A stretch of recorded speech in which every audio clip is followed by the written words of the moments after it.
On se retrouve pour un nouvel exercice de Samuel. Vous le connaissez déjà, vous connaissez le créneau sur notre page. C'est le conseil, c'est la formation, c'est la mise à niveau et c'est le partage d'expérience. Et aujourd'hui, on va faire tout simplement dans la mise à niveau. La mise à niveau avec un nouvel exercice de Samuel. Et on parle pour cet épisode des études financières.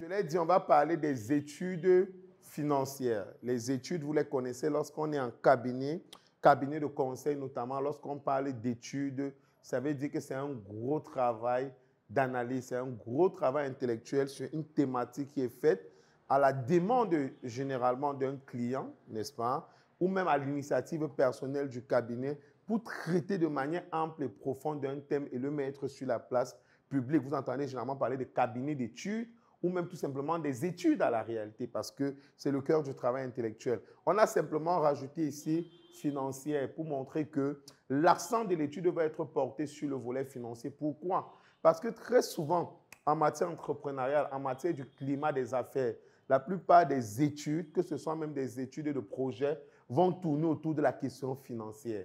Que ce soit le financement, que ce soit la gestion de l'argent, que ce soit le business model, que ce soit la rentabilité, les remboursements, la configuration ou la valeur même du marché, on est tout autour de l'argent. Ça représente à la réalité le pan financier 80%, 80% des études qui peuvent être commandées et livrées à un certain nombre de clients.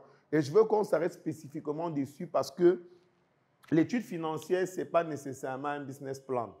Il faut faire attention, c'est quelque chose de plus lourd, de plus costaud. Je vous rappelle qu'il y a des études qui vont aller jusqu'à 100, 200, 300 pages, ce qui n'est pas le cas en temps normal d'un business plan. Ce n'est pas une offre d'investissement qui est un modèle encore un peu plus réduit, voilà, qui est un modèle encore un peu plus réduit du business plan, qui est un modèle un peu plus digeste. Chez nous, au cabinet, il ne dépasse jamais 10 pages, l'offre d'investissement.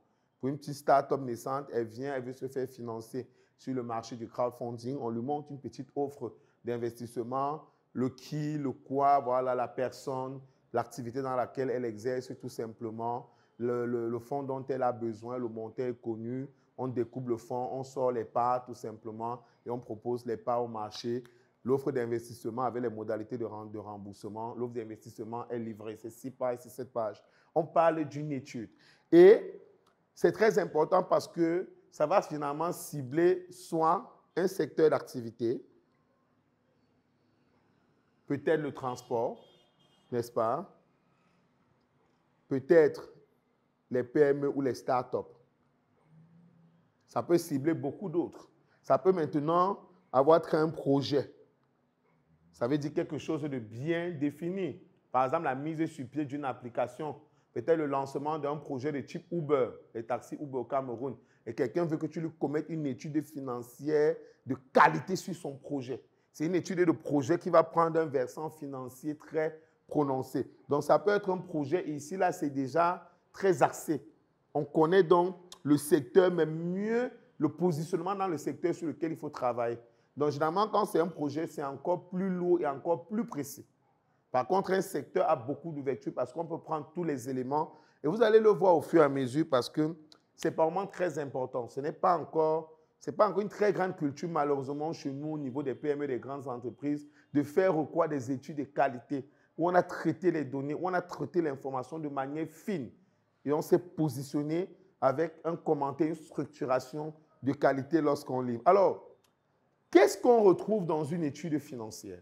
À peu près, je le dis toujours, l'approche n'est pas une panacée, mais si vous avez fait ça, vous aurez fait, j'ai envie de dire, 70% du cœur d'une bonne étude financière. Tout va maintenant dépendre des intrants, de comment vous dosez le truc.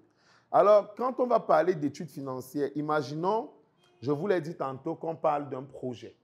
Gardons un peu en tête qu'on peut parler d'un projet et qu'on peut parler d'un secteur comme la téléphonie ou comme les startups. La première des choses, par exemple, si vous voulez faire une étude financière de qualité, peu importe que vous soyez financier à la base, banquier, peu importe le domaine de formation, comptable, auditeur, ben pour moi, c'est le financement. Si on parle d'un projet, ben, d'où va d'abord venir l'argent? Quel va être le mécanisme de financement? Vous n'êtes pas obligé d'aller dans cet ordre, mais ces questions-là doivent revenir et celle-ci doit être au cœur parmi les tout premiers éléments. Le financement, en tout cas, moi, je commencerai, après avoir introduit, avec une petite présentation globale, bien sûr. Je suis ici dans le corpus. Sinon, comme toute étude, elle a 3 parties. Elle va avoir l'intro, voilà, elle va avoir le corpus, que voici, et je vais travailler vraiment sur lui. Elle aura une sorte de conclusion. Quelles sont les conclusions de votre étude? Vous vous positionnez à la fin sur quoi? C'est quoi que vous donnez comme conseil, comme recommandation à la fin de l'étude, vous en tant qu'expert? C'est important. Donc, je vais travailler sur le corpus. Et pour moi, le corpus doit absolument faire apparaître d'abord le financement. Je vais rester sous la logique d'un projet parce que généralement, beaucoup parmi vous ont des projets.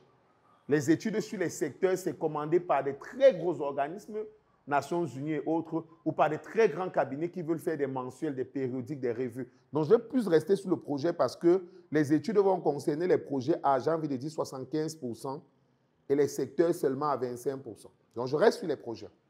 Comment est-ce qu'on va le financer? Quel est d'abord le grand mécanisme que tu veux utiliser? Le fonds propre, le fonds extérieur ou le financement extérieur? Le mixte? Très important. Quel est le mécanisme avec lequel on va travailler? Quel est le mécanisme de financement? C'est extrêmement important. Si c'est le fonds propre, c'est bien. Ça veut dire que s'il faut 100 millions, tu as les 100 millions, ben, c'est tant mieux. Ça passe. Mais même encore, même si tu as les 100 millions, il faudra qu'on voie tout à l'heure comment tu vas les recouvrer. Mais au moins, c'est la question du financement ici devient très facile. Par contre, s'il va falloir prendre des fonds extérieurs, des fonds tiers, ça devient extrêmement important. S'il faut lever des sommes comme 300 millions pour un projet parfaitement nouveau, peut-être porté par une start-up, la banque, no way, pas moyen. Quelle banque va s'engager pour te donner 300 millions? Il faudrait que tu aies des garanties solides et un parcours solide. Et ce n'est pas ce qu'il y a de plus évident. L'étude doit aller jusqu'à te donner au cœur du mécanisme des propositions. Sur ce qui est des fonds tiers, l'hypothèse bancaire, vu la configuration du marché, vu les critères par lesquels les banques admettent le plus souvent le crédit, vu le positionnement du projet, du porteur du projet, la banque, même pas 5% que ça passe. Les autres financements, hormis que la banque, les crowdfunding, levée de fonds via les particuliers, est-ce que c'est possible? L'étude doit se prononcer dessus. Quelles sont les plateformes, par exemple, qui offrent cela? Si ça doit être fait, par quel mécanisme? Très important. Comment ça va être proposé? Quel va être le montage juridique? Voilà un des petits extras qui va entrer dans l'étude financière. Parce que l'étude financière n'est pas que financière. J'ai dit elle est à 80%. C'est pour ça qu'on parle d'étude financière. Mais il peut y avoir un pan juridique au cours de l'étude. Il peut y avoir d'autres petits pans, c'est important. Mais c'est essentiellement, même si on met du juridique ici, là, c'est dans le but de financer. Est-ce que juridiquement, on va aller, par exemple, sur des IAT, investissements à terme? Est-ce qu'on va aller sur des actions? Comment découper le projet sur les actions? Quelle valeur donner aux actions de manière estimative? On est encore ici sur le financement. On est sur le crowdfunding. On est sur la modalité juridico-financière par laquelle on va faire opérer le crowdfunding. Est-ce qu'on va, par exemple, sur un fonds d'investissement? Quels sont les fonds d'investissement qui opèrent dans la zone?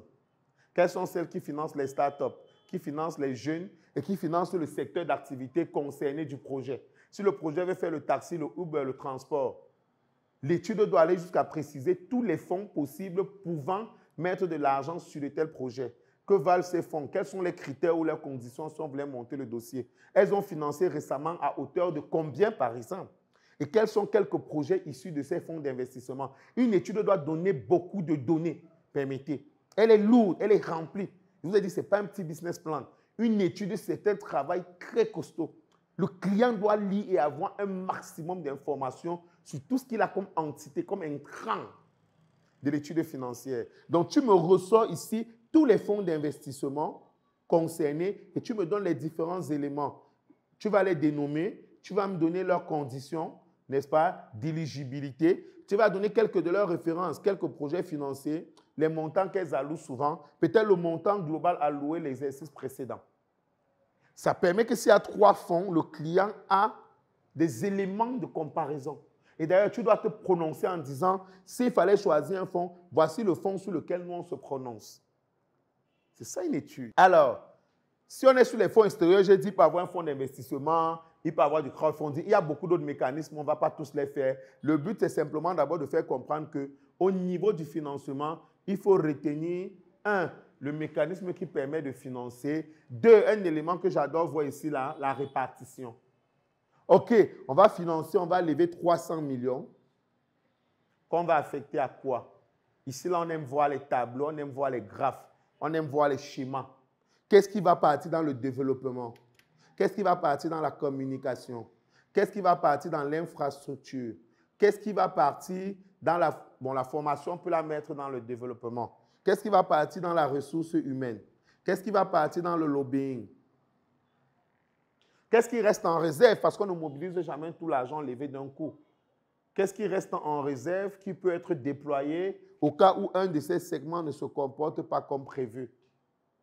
L'étude financière, s'il s'agit d'un projet, s'il s'agit d'un secteur, ce style d'élément peut ne pas venir. Du moins, ça peut venir autrement. On peut par exemple vous dire dans le secteur des startups, qu'est-ce qui mobilise le plus leurs dépenses? Et vous donnez un tableau de répartition qui donne le plus de dépenses dans le secteur des startups.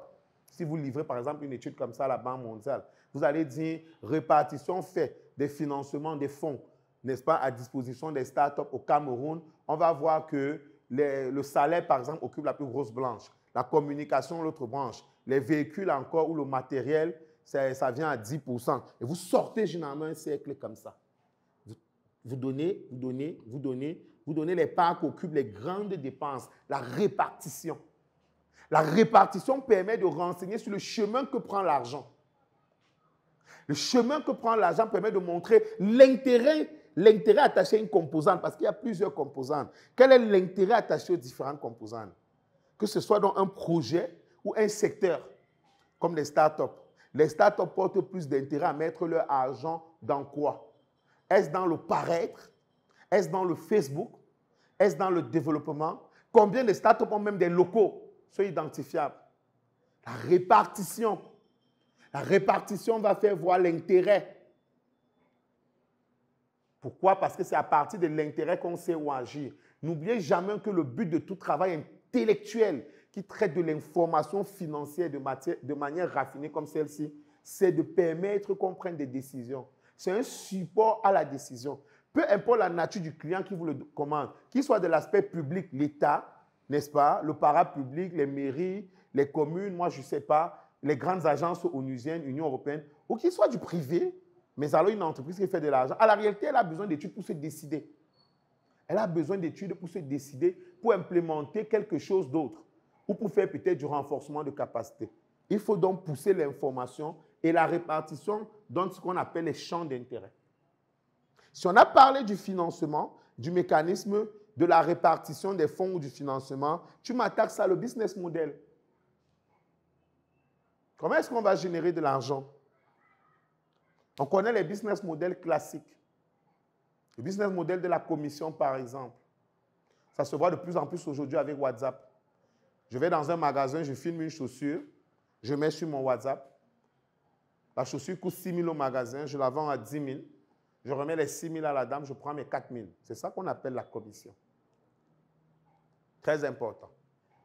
C'est un type de commission. Il y a plusieurs. C'est une marge. Est-ce que c'est un abonnement? Comme Syncap. Les gens payent 120 000 par an. Chaque année, on est payé 120 000 quand les gens renouvellent le logiciel.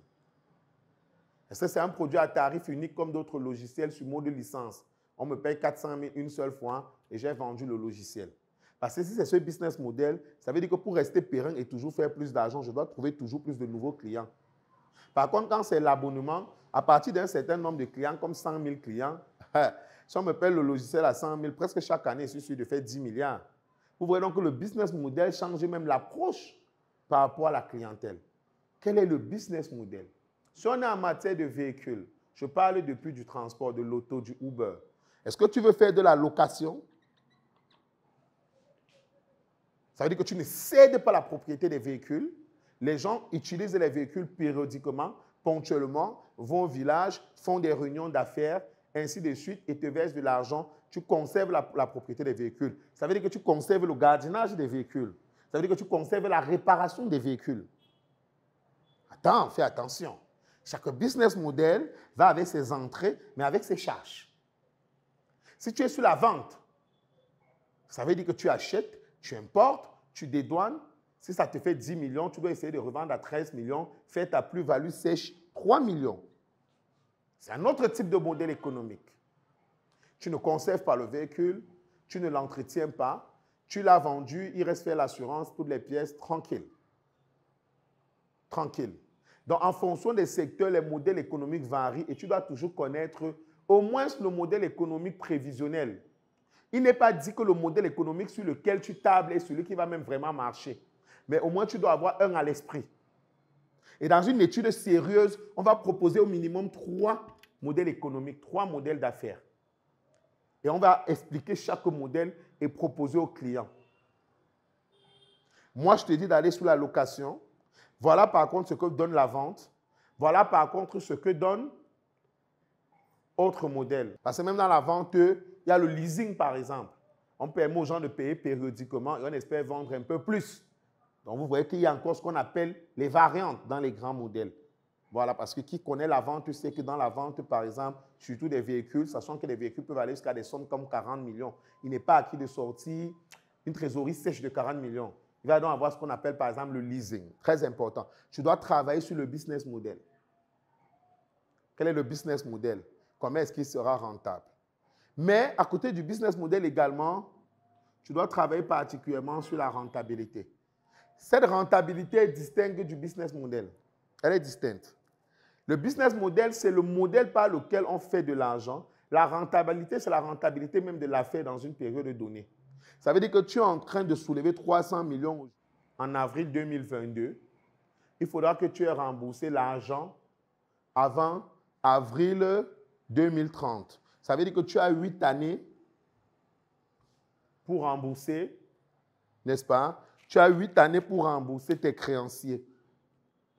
Il faut pouvoir leur montrer que tel que le marché est configuré, avec ce business model-là, tu auras été rentable suffisamment à temps pour les libérer. Donc, quand on parle de rentabilité, cela, c'est vis-à-vis des investisseurs. Ça veut dire quoi? Ça veut dire que si, par exemple, je fais venir les véhicules, si je suis convaincu qu'il y a un marché, par exemple, du taxi. Le taxi, ce n'est pas non plus la location, c'est encore un autre modèle.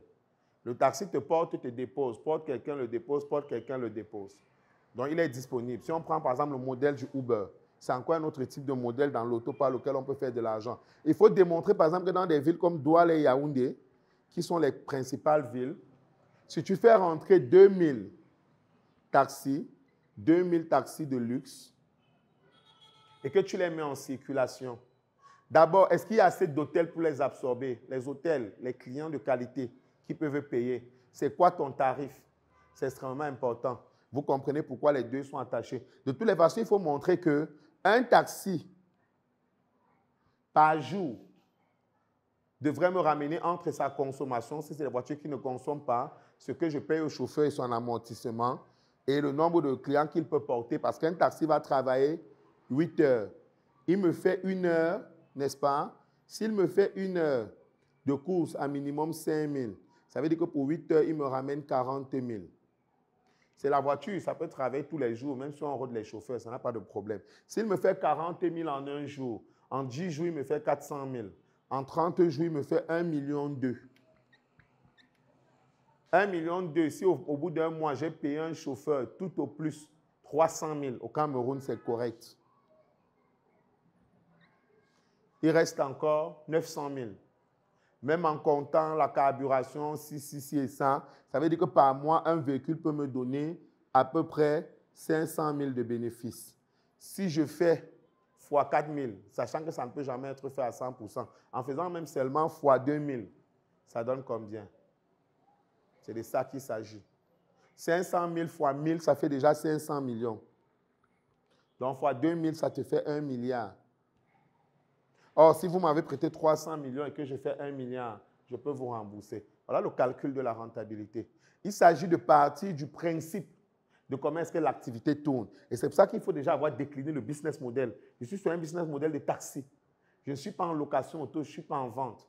Maintenant, je démontre que par ces 300 millions que vous me donnez, je compte acquérir tel nombre de véhicules, puisque je vais acquérir un véhicule à pièce A. Et quand vous dites la pièce A, il vous appartient déjà de dire l'achat, le transport, le dédouanement. C'est important. Plus les pièces même, avant la mise en circulation. Tout ce qui va être charge avant mise en circulation. Tu auras donc l'achat, le transport, les dédouanements, les pièces.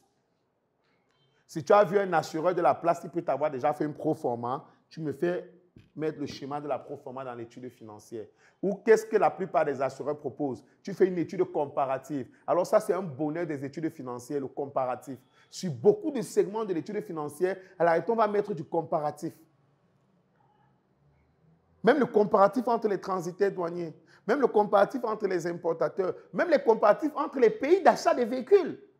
Le circuit où on achète les véhicules, jusqu'au niveau des pièces.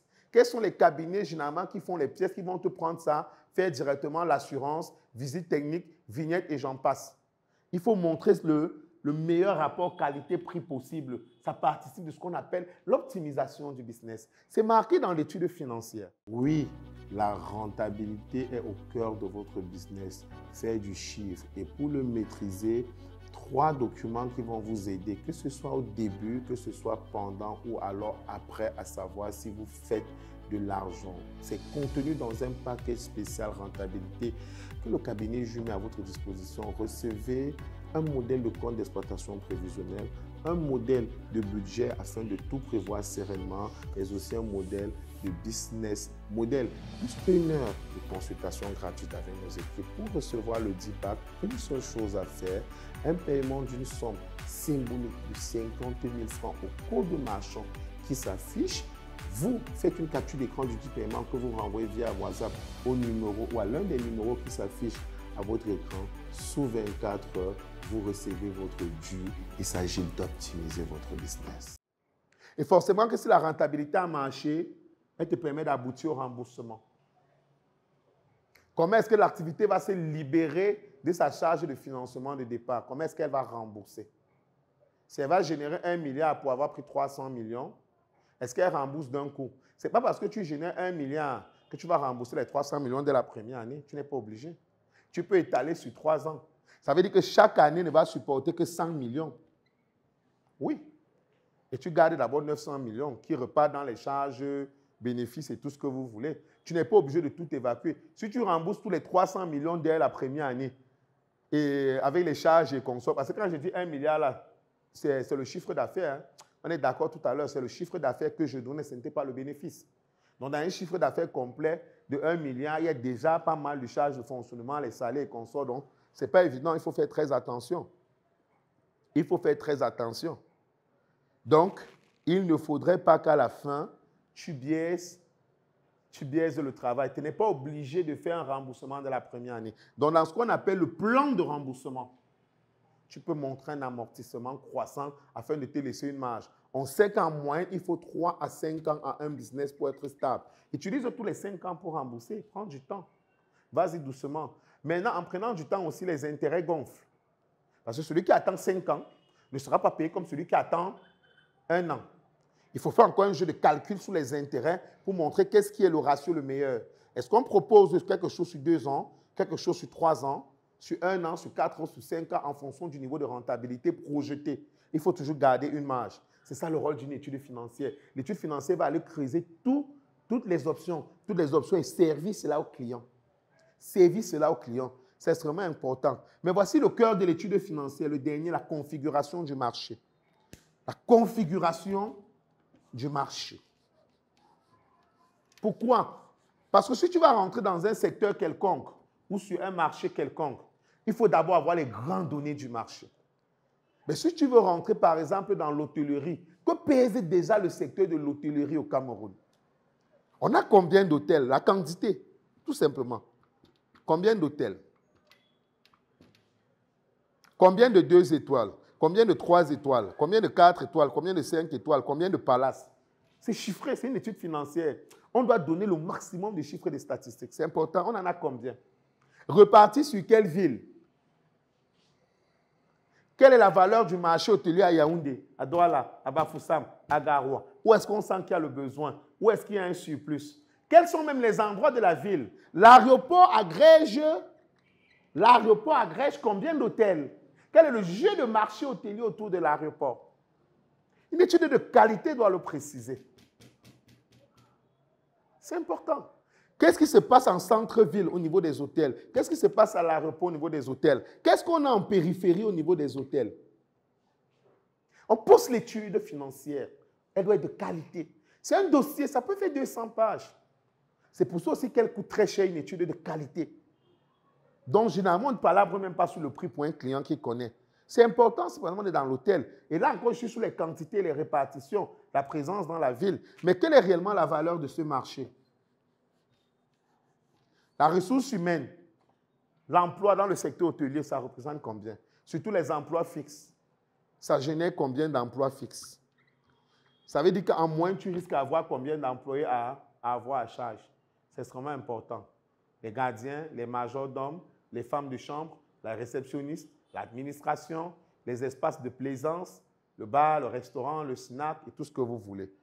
Si tu es sur un 5 étoiles, en moins les 5 étoiles au Cameroun ont combien d'employés répartis par quel service? C'est extrêmement important. Quels sont même les salaires moyens? Quels sont même les salaires moyens? Ça compte. Quels sont les salaires moyens par poste? C'est ça une étude financière costaud sur un projet. C'est extrêmement important. Quel est le chiffre d'affaires? Tous les hôtels mis ensemble brassent combien? Et le chiffre d'affaires se repartit comment? Oh, j'adore la répartition. Ça fait encore ressortir le siècle. C'est le travail intellectuel, c'est qualitatif. Les chambres donnent combien dans le chiffre d'affaires? La restauration avec la boisson donne combien? Les activités ponctuelles, location de salles, séminaires, conférences, tout ce que vous voulez, ça donne combien? C'est extrêmement important. Vous devez pouvoir mettre tous les grands éléments qui font le chiffre d'affaires, après avoir donné le chiffre d'affaires global. Comment se décompose le chiffre d'affaires? On ne peut pas plaquer un chiffre d'affaires dans une étude financière, c'est léger. Ça se fait pas, c'est inadmissible pour tout professionnel qui se respecte. Ça, c'est ça la configuration du marché. Et quels sont les hôtels qui brassent le plus? Quand on finit avec ce qu'on appelle la configuration du marché, que je suis en train de vous donner, on doit donner ce qu'on appelle les parts de marché. Les parts, qui sont les leaders du secteur? Tu vas te frotter à qui concrètement? Que représente sans publicité Aqua Palace? Que représente Hilton? Que représente un que j'aime bien, La Falaise? Sur ce chiffre d'affaires, qui sont les plus gourmands? Qu'est-ce qu'il te reste éventuellement à prendre? Tu dois connaître la taille du marché et son découpage. C'est extrêmement important. Parce que c'est cette configuration du marché qui te permet de finaliser les éléments qui ont trait à la cible, au positionnement, etc. La configuration du marché. Même si c'est les secteurs d'activité, c'est possible. Parce que même si on est en train de parler des startups, comment est configuré aujourd'hui le marché des startups? On sait aujourd'hui que deux grands domaines des startups sont le digital et l'agro. Digital et agro. Donc, si on est en train de travailler, par exemple, sur les startups, voilà, par exemple, les grands secteurs d'activité. En moyenne, elles durent combien d'années? En moyenne, leur personnel. En moyenne, quel type de personnel? Combien de startups, par exemple, peuvent avoir un expert comme un comptable? Beaucoup de startups font l'auto-comptabilité. Donc, si tu es comptable et que tu veux travailler avec les startups, quelles sont tes chances? Quelles sont tes chances? Même si c'est sur un secteur comme les startups de l'économie, on peut toujours sortir l'aspect configuration du marché des startups. Très important. Donc, ça ne peut pas manquer. C'est vraiment le plus gros, c'est au cœur de la chose. Deux bonus, n'oubliez pas, l'étude financière, c'est les statistiques. Les statistiques, les statistiques, les statistiques, les graphiques. Je veux des graphiques en cercle, je veux des graphiques, je ne sais pas, en carré, en losange, en pyramide pour montrer généralement la croissance, les couleurs, c'est digeste, c'est la mise en forme éclairée, les annotations, les bas de page, donner les références, références, références, références. C'est la qualité du travail.